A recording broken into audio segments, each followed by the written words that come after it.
we can shift money around and play this shell game, take the P and move it from one place to another and pretend it doesn't exist. But we're not really eliminating any of these obligations. We're merely just changing the accounting numbers and, where it shows up on the ledger sheet.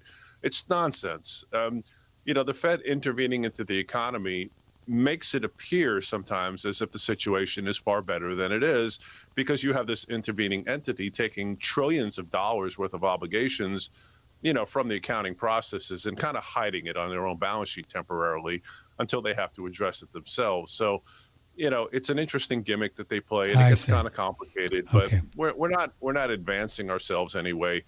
Remember, we've gone from 5.5 trillion in the late 90s to 30 trillion in the 2020s.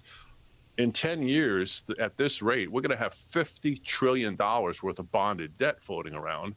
And the problem is this obligation is shifting to where a large amount of the holding of this debt isn't in the U.S. anymore as much as it was 20, 30 years ago. It's shifted a lot more to foreign countries.